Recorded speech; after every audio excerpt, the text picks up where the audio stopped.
In history, wars are usually won by numbers. More soldiers, more weapons, more resources.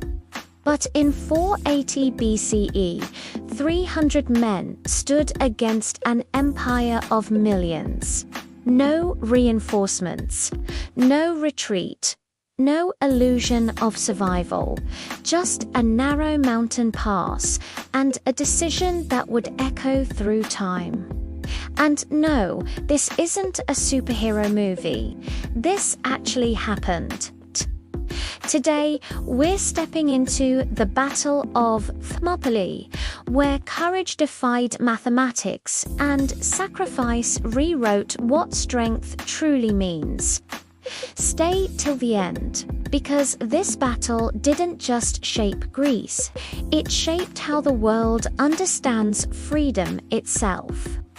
On one side stood Persia, the largest empire the world had ever seen, led by King Xerxes, ruler of lands stretching from India to Egypt. His army was endless, his power absolute.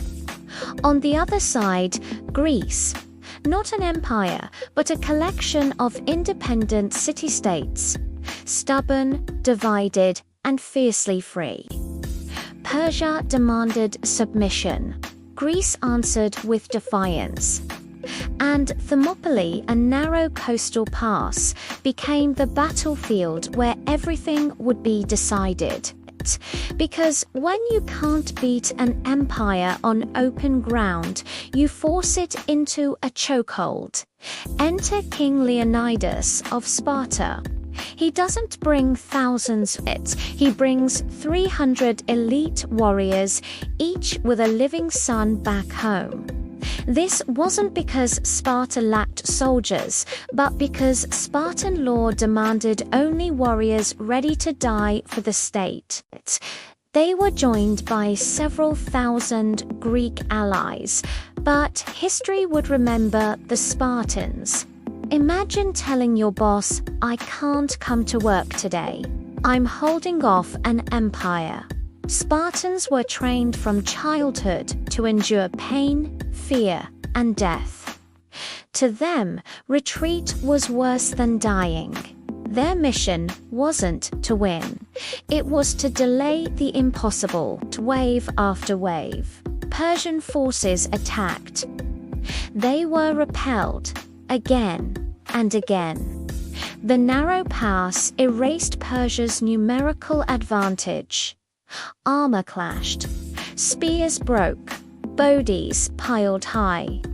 Even Persia's elite immortals, a force of 10,000 hand-picked soldiers, failed to break the line. For 3 days, a few thousand Greeks, led by 300 Spartans, made an empire bleed. Xerxes watched in disbelief from his throne, unable to comprehend how his massive army could be stopped by so few. But every legend has a turning point, and Thermopylae had a traitor. A local Greek named Ephialtes, hoping for a reward from the Persian king, revealed a hidden mountain path that bypassed the main pass. This secret trail would allow the Persians to flank the Greek defenders and surround them. When Leonidas learned the truth, he knew the position was lost. The Spartans were trapped, and now they faced a choice: run and save their lives, or stand their ground and become immortal. Leonidas dismissed most of the Greek forces, urging them to retreat and fight another day. He stayed behind with his 300 Spartans and a few hundred allies who refused to leave their post. They knew they were going to die, but they fought until their spears shattered. They fought until their swords broke. They fought with their bare hands and teeth when their weapons were gone. Leonidas fell, but his men fought fiercely over his body to prevent it from being taken.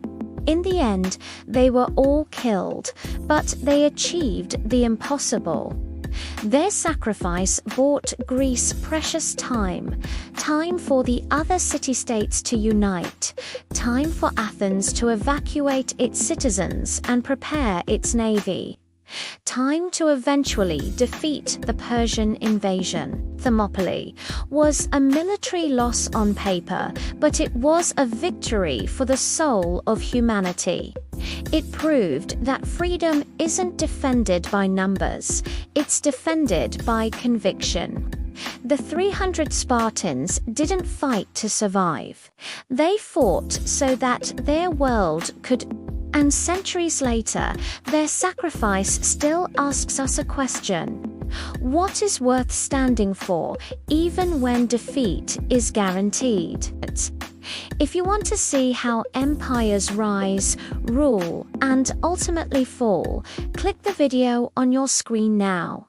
The Rise and Fall of the Ottoman Empire. A story of power, ambition, and the cost of ruling the world. Thanks for watching.